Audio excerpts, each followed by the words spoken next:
The smell of airport coffee is the same everywhere.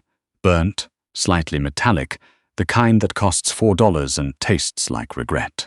Mira had been sitting in gate 14 of Vancouver International for 3 hours before she realized she'd never actually booked a return flight. She hadn't planned on needing one. The wedding was supposed to happen in 6 days. The dress was hanging in a garment bag at her mother's house in Burnaby, which Mira had not been back to collect, because going back meant explaining things, and explaining things meant saying out loud that she'd found her fiancé and her cousin in the coat closet at the rehearsal dinner, and she was absolutely not, ready to say that out loud to anyone, let alone her mother, who had already told the entire church. So instead, Mira sat at gate 14 with one carry-on, a boarding pass to Toronto she'd bought on her phone in the parking lot of the banquet hall, and the remainder of what had been her half of the joint wedding account, $4,812, most of which had already been spent on flowers and a cake she would never eat. She was a bookkeeper. She knew exactly how much nothing $4,000 was. The gate agent called boarding for Zone 3. Mira was Zone 4. She watched the line form with the particular exhaustion of someone who has not slept, has not eaten anything besides 2 packets of airline pretzels, and has just begun to understand that her entire life, as she had arranged it, no longer exists. Her phone buzzed. Trevor. She turned it face down. It buzzed again. Her mother. She put it in her bag. The thing about Trevor, and Mira had had 3 hours to think about this, was not the betrayal itself, though that was bad enough. It was that she'd seen it coming and hadn't let herself see it. She was a woman who made her living noticing when numbers didn't add up, when accounts were off by 2 cents, when something in a ledger had been quietly fudged. She found the irregularities other people missed. She was good at it. She was very good at it. And she had looked at Trevor every day for 4 years and chosen not to notice the irregularities. Zone 4 was called. Mira picked up her bag and got in line. She had a friend in Toronto, Dex, someone she'd gone to school with, who had offered her a couch at some point in the abstract, the way people offer things when they don't expect to be taken up on it. She would take him up on it. She would figure out the rest from there. The plane was half empty. She got a window seat without asking. Outside, the runway lights blurred in the rain. Mira closed her eyes and thought, I am starting over. Then she thought, I have no idea what that means. Then the plane lifted and Toronto came up fast, 4 hours later, cold and grey in the way Toronto was cold and grey in October, which is to say completely. Dex's couch was actually a pull-out in his home office, which smelled like old paper, and the particular brand of instant noodles that university students ate, and then apparently never stopped eating. He handed her a mug of tea she didn't ask for and said, You can stay as long as you need, which was exactly the right thing to say, and she cried a little, which she hadn't done at the airport. Do you want to talk about it? He said. Not yet, she said. Okay, he said, and went back to his desk, and that was one of the things she'd always liked about Dex. He understood that sometimes you just needed to be in a room with another person without it requiring anything of you. She stayed a week on the pullout. She sent one email to Trevor that said, Keep the deposit on the venue. I'll take the rest, and did not wait for a reply. She updated her address with her bank. She called her mother once and listened for 20 minutes and then said, I need some time, and hung up before her mother could respond. On the 8th day, she found a job posting. It was not the kind of job she would normally apply for. It was not the kind of job she'd ever expected to see listed on Indeed, honestly, but there it was. Senior Accounts Coordinator, private firm, downtown Toronto, competitive compensation, discretion required. The listing was sparse. It gave a phone number and nothing else. No company name, no registered address, no information about the role beyond those 4 words. Discretion required, which could mean anything from working with confidential client data to something considerably more interesting. Mira had $4,000 and a pull-out bed. She called the number. A woman answered on the 2nd ring. Efficient, brisk, the kind of voice that did not waste words. She asked 3 questions. Could Mira read a balance sheet?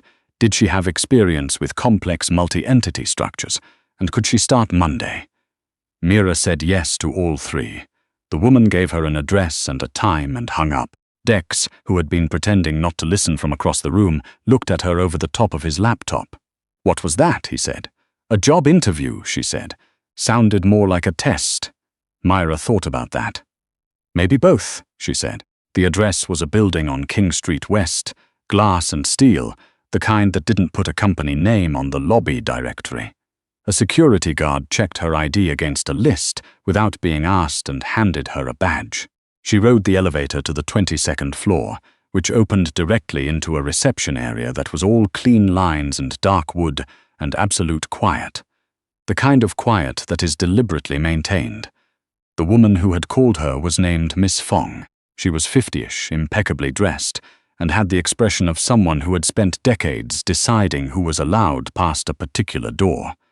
She showed Mira to a small conference room, set a folder on the table and said, "You have 15 minutes to review this before the meeting." Mira opened the folder. It was a set of accounts, or rather, the ghost of a set of accounts. Someone had been running money through a dozen shell entities in a way that was almost clean. Almost. The kind of almost that you'd miss if you weren't looking for it. If you didn't have 10 years of experience watching for the places where numbers wanted to tell you something the person writing them down didn't want you to hear. She found 3 discrepancies before the 15 minutes were up.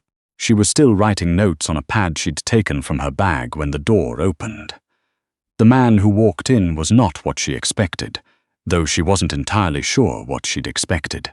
He was tall, somewhere in his mid-40s, the kind of face that had once been conventionally handsome and had since acquired the particular gravity of someone who had been through significant things. He wore a suit that fit the way suits fit when they're made for the body wearing them. There was a scar running from his left jaw to just below his ear, old, long-heeled, white against the skin. He looked at her notepad before he looked at her. Then he sat down across the table and said, "You found the transfers." It wasn't a question. 3 of them, Mira said. There's probably a 4th. The Cayman structure is too clean on the surface. Someone worked hard to make it look right, which means there's something wrong with it. He was quiet for a moment. He had the kind of stillness that was not passivity. It was the stillness of a person who processed information before responding to it, which was rarer than people realized. "What's your name?" he said. "Mira Szabo." "Szabo," he repeated, as though he were filing it. "Who sent you?" "Indeed," she said. "The job posting." Something crossed his face that might, in another context, have been amusement. "Miss Yu Fong posted that listing 2 days ago. We've had 14 applicants. 11 called the wrong number. 2 came in and couldn't explain what a holding company was. You're the 3rd. What happened to the 3rd? You're still here," he said. "I'm Cavill. Not my name is, not I'm. Just the name offered the way you'd put something on a table. Take it or leave it." "Cavill," she said. "The role," he said, "requires someone who can look at a set of books and tell me what they're hiding. Not what they're saying. What's underneath what they're saying. You'll sign a non-disclosure agreement before you leave today. The work is real. The compensation is significant. The questions you're allowed to ask are," he tilted his head slightly, "limited." Mira looked at him. She looked at the folder on the table. She thought about the pull-out bed, and Trevor, and the $4,000, and the garment bag at her mother's house. She thought, "I spent 4 years not asking questions I should have asked." "I have questions," she said. Something shifted in his expression, not warmth exactly, more like the particular attention of someone who has just noticed something unexpected. "I assumed you would," he said. "Ask." She asked enough that Miss Fong had to come in twice to confirm that yes, she was still in the building. Yes, the meeting was still ongoing. She asked about the entity structure, about the jurisdictions, about what was in the account she wasn't being shown and why. Cavill answered some of it. He deflected some of it. He deflected well, not evasively, but with the precision of someone who knew exactly which information was load-bearing and which could be shared without consequence. At the end, he said, "You'll want to know who we are." "I have a reasonable idea," Mira said. He waited. "You're not a private firm," she said. "Or not only. The structure is too elaborate for legitimate purposes, and not elaborate enough for a publicly registered entity. The entities I saw in that folder are operational, not administrative. Someone is moving money through them regularly and in significant volume. She paused. I've done books for construction companies that were fronts before. I'm not naive about what complex multi-entity means. The room was very quiet. And, Cavill said, and I need to know if people are getting hurt, she said. I can work with complicated. I've been working with complicated my whole life. I can't work with someone getting hurt. It was a long moment before he answered. No one gets hurt, he said. Who doesn't choose to be in a position where they might? It was not, Mira noted, a denial, but it was specific, and she had learned that the specificity of a statement told you more than its content. Okay, she said. I want 12% above whatever you were planning to offer. He looked at her. Because you need someone who actually knows what they're looking at, she said. And you've had 3 applicants in 2 days, which tells me this isn't an easy role to fill. Miss Fong appeared in the doorway. Cavill glanced at her, then back at Mira. 10, he said. 11, she said. And I want Friday's remote. He was quiet for a moment that felt calculated. Done, he said. The first month was the strangest of her life, which was saying something given that it followed directly from the second strangest. The office was the 22nd floor, and then it wasn't. There was another floor above that one, accessed by a different elevator, that she was given access to on her 3rd week, when it became clear she was going to stay. The work was what Cavill had described. She looked at accounts. She found the things they were hiding. She wrote reports that went to Miss Fong, and occasionally directly to Cavill. She did not ask who the reports went to after that. She learned quickly that Cavill's organization, which no one called anything in her presence, no name, no acronym, nothing that could be written down, operated on a ledger system that was, underneath the elaborate financial structures, almost elegant in its logic. Everything was tracked. Everything was owed. Every transaction had a corresponding obligation, and those obligations were maintained with a fastidiousness that Mira, in another context, would have admired. She did admire it. She admired it, and it unsettled her that she admired it. Cavill himself she saw 2 or 3 times a week. He was not a person who explained himself. He moved through the office the way significant weather moved through. You felt it before you saw it, and then it was simply present, and then it was gone. He asked her questions in the particular way that was not asking, stating a gap in information and waiting for her to fill it. She filled it. He listened with the same stillness she'd noticed in the interview, and then he moved on. She noticed the scar often. She did not ask about it. She noticed other things, that he ate at his desk, and the food was always the same rotation, as though variety required a kind of attention he didn't have to spare, that he read paper documents rather than screens when he had a choice, that Ms. Fong ran interference between him and everyone else, with a fluency that suggested years of practice, and that the one time someone from outside the organization came to the 22nd floor and raised their voice, Cavill walked into the hallway and said exactly 4 words, and the person left. She did not hear the 4 words. She noted their effect. On her 5th week, she found something in the accounts that wasn't a discrepancy. It was a pattern. Someone inside the organization, not Cavill, the signature was wrong, the methodology was different, had been skimming. Carefully, slowly, the kind of skimming that bets on no one looking closely enough for long enough. It had been going on for at least 8 months. The total was, at the point she identified it, just over $200,000. She sat with it for 24 hours before she said anything. She was aware that she was making a choice. She could have noted it in a report. She could have sent it to Miss Fong. She could have, in theory, said nothing. It was not her money, and the organization she worked for was not, by any reasonable legal definition, one she owed loyalty to. But the thing was, it was her ledger. It was her set of numbers. And someone had been using her numbers to lie, and she had a specific and personal objection to that. She walked to Cavill's office and knocked. He looked up. He had reading glasses on, which she had not seen before, and he took them off with the kind of reflexive speed that suggested he did not like being seen wearing them. I found something, she said. She showed him. He went very still in a way that was different from his usual stillness. This was not the stillness of processing. This was the stillness of controlled response. "Who else has seen this?" he said. "No one." "Why did you bring it to me directly?" "Because whoever it is has access to the reporting structure," she said. "If they have access to the reporting structure, anything I put into a report is visible to them before it gets to you." He looked at her for a long moment.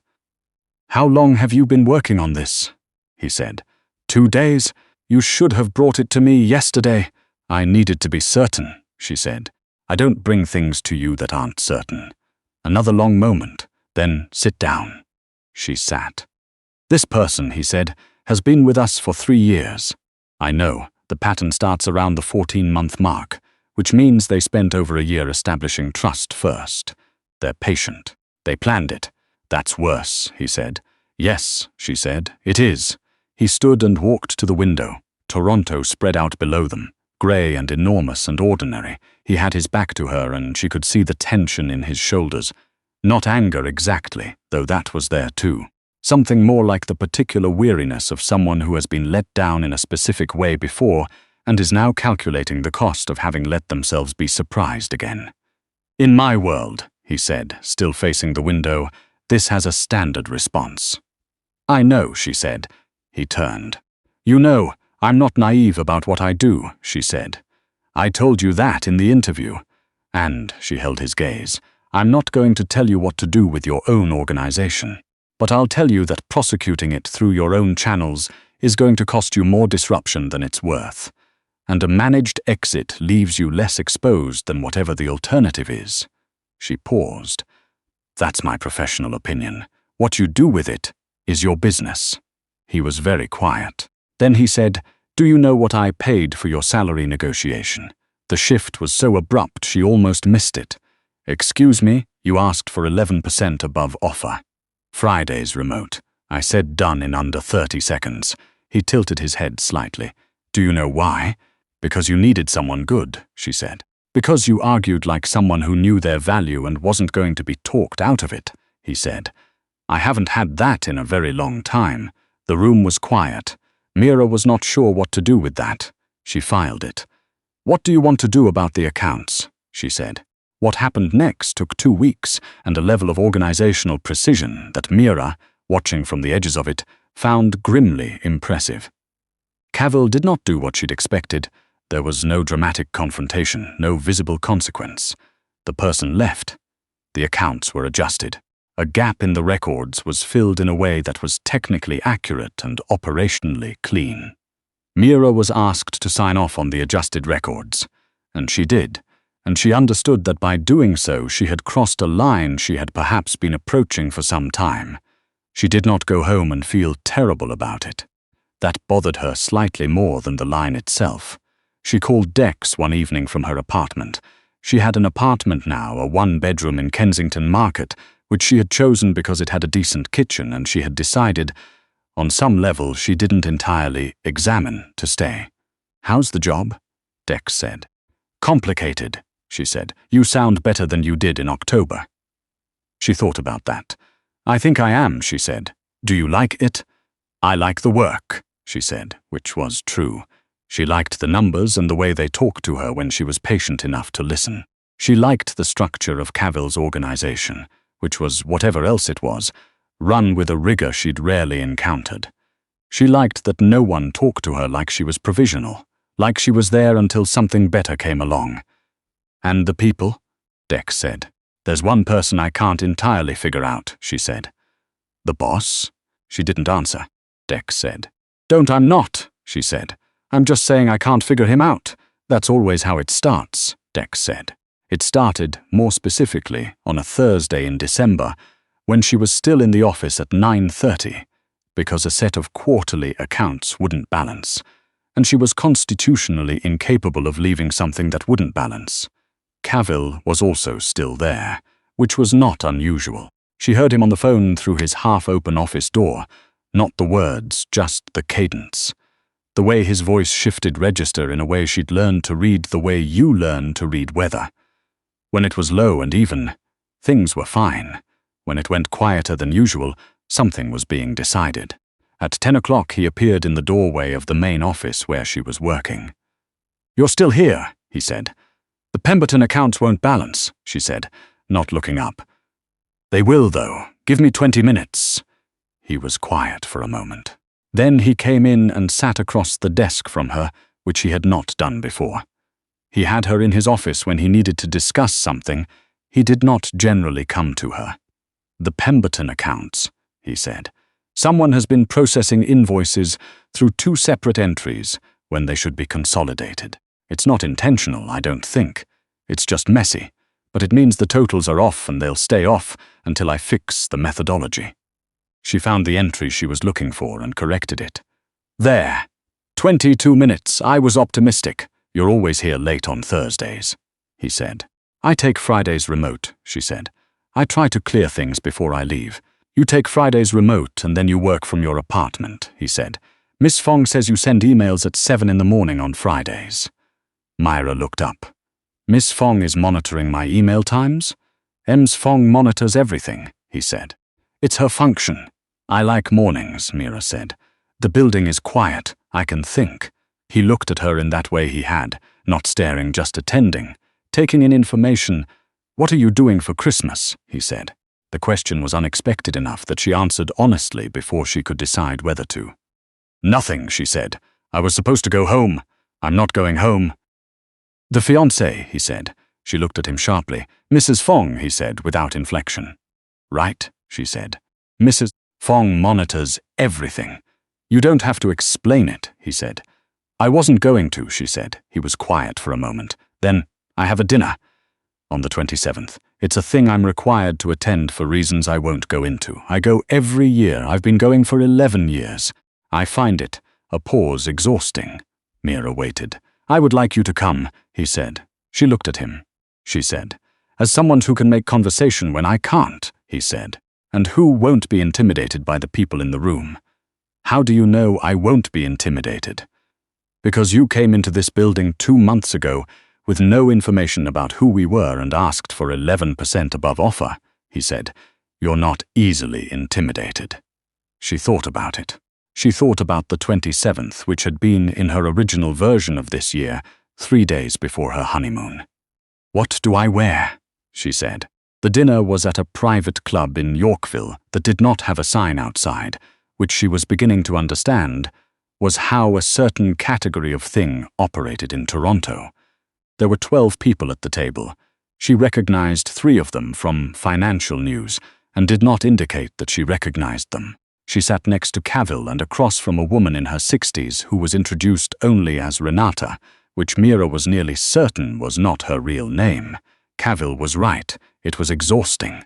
It was a particular kind of dinner where every sentence meant something other than what it said, and you were expected to know what it meant and respond accordingly. Mira had done enough work for enough complicated clients that she could do this. She'd learned it the hard way, sitting across from contractors who were managing 3 different sets of books and trying to explain the legitimate one to her. She held her own. She redirected conversations that were heading somewhere. Cavill clearly didn't want them to go, which she did by asking Renata a question about real estate in Monaco that she'd been holding in reserve for exactly this purpose. She noticed Cavill notice her doing it. On the way out, in the elevator, just the 2 of them, he said, "That was well done, the Monaco question. The whole evening, you were tense for most of it," she said. He looked at her. "Was I around the temple?" she said, and gestured vaguely at the side of her head. "It goes tight when you're deciding something." He was very quiet. "I've worked with you for 2 months, she said. "I notice things." "So I've observed," he said. The elevator opened. They walked out into the cold December street, their breath visible in the air. The driver was waiting, one of the quiet, watchful men who appeared when Cavill needed them. "I'll get a cab," she said. "The car will take you," he said. "It's fine, Mira." The way he said it, just the name, nothing attached, stopped her. "Let the car take you." She looked at him. There was something in his face she hadn't seen before. Not softness. She wasn't sure he had softness in the conventional sense. But something that was the absence of the usual calculation, like he'd made a decision and the calculation was over. Okay, she said. January was quiet. February was quieter. She learned things she hadn't expected to learn. She learned that the scar on his jaw was from something that had happened before he was who he was now, when he was 17 and living in a city she'd never been to, and making choices that were not entirely his own to make. She learned this not because he told her, but because she found a discrepancy in a historical record, not financial, personal, and when she asked about it, he told her, briefly, in the way he told her things when he'd decided they were relevant. She did not share things in return unless he asked. He asked, sometimes. About her work before this, she'd done books for a restaurant group, for a property developer, for a construction company that turned out to be 2 construction companies, depending on the day of the week. About her family, which was a complicated answer she gave him the simplified version of. About the fiancé, once just one question, which was, "Did you know before?" And she said, "I knew. I just didn't let myself know." He nodded once, like that was the only answer that made sense. She understood, somewhere in February, that she had begun to trust him. Not completely. She was not sure she was capable of trusting anyone completely anymore, and she was not sure that was entirely a bad thing. But in the way that mattered, in the specific way that she showed up on Monday mornings and did her work and brought him what she found and believed that the information wouldn't be used against her. In his world, she understood. That was significant. In March, something happened. She was coming into the building on a Tuesday morning when a man in the lobby, not one of Cavill's people, someone she didn't recognize, stepped in front of her and handed her an envelope. She took it on reflex. She opened it in the elevator. It was a photograph of her at her apartment building, and another of her at the office, and a third of her at a coffee shop she went to on Friday mornings, and a note that said, "Tell Cavill his arrangement with the Seville group is finished, or we start with you." Her hands did not shake. She was surprised, briefly, that her hands did not shake. She went to the 22nd floor. She went directly to Cavill's office. She put the envelope on his desk and sat down. He looked at the photographs. He looked at the note. He looked at her. "How long have you been up here?" he said. 3 minutes. "You didn't call." "I thought it was better to be here," she said. He stood up. He was very still in the way that was not processing. The other way, the controlled response way. "I'm going to fix this," he said. "I know," she said. "I'm not scared." "You should be," he said. "Probably," she said. "But I'm not." He looked at her for a moment that was different from other moments. "Why not?" he said. She thought about Trevor and the coat closet. She thought about the pull-out bed and the $4,000 and the burned airport coffee. She thought about 8 months of ledgers that had shown her, more clearly than anything else ever had, that this man ran his obligations the way she ran her numbers, without exception. "Because you keep your debts," she said. "I've looked at your books." It was quiet. Then Cavill said, very carefully, "Mira, I know," she said. "This isn't, I know what it is," she said. "I've known for a while. I just didn't let myself know." The echo of her own words. He heard it. She watched him hear it. "That's not the same thing," he said. "Isn't it?" He moved around the desk. He was not a person who moved without purpose, and he was moving with purpose, and she watched him come to the side of the desk where she was sitting and stand there, close enough that she could see the old scar in the morning light. And she waited to see what came next. What came next was, he said, "I don't know how to do this." "Do what?" "This," he said, meaning whatever this was. "You keep saying that like it requires knowing," she said. He looked at her. "You're very strange," he said. "I worked it out," she said. "About what it means when the numbers add up." And they add up," she said. The Seville group was resolved in a way she didn't ask about. The photographs were, she was told, the last of it, which she took to mean a particular thing and did not require clarification. Life resumed in the particular rhythm she had built. The 22nd floor, the Fridays remote, the Thursday evenings that had quietly stopped being about work alone. In April she called her mother. "I'm staying in Toronto," she said. Her mother said many things. Mira listened to all of them. Then she said, "I'm okay, Mum. I'm actually okay." She was not certain her mother believed her. She understood. It had the sound of something too good to be accountable, given where October had ended. But the numbers added up. She'd checked. Dex called on a Sunday in May. "Still working for the complicated people," he said. "Yes," she said. "Are you happy?" She was sitting at the kitchen table in her apartment in Kensington Market. Outside, the street was doing its particular May thing. The first warmth of the year, the kind that makes everyone in Toronto walk a little differently, like they've remembered something. "Yes," she said. And then, because she'd spent too much of her life not saying accurate things, "More than I've been in a long time." She didn't explain. Dex didn't ask. He had always understood that some things didn't require the accounting.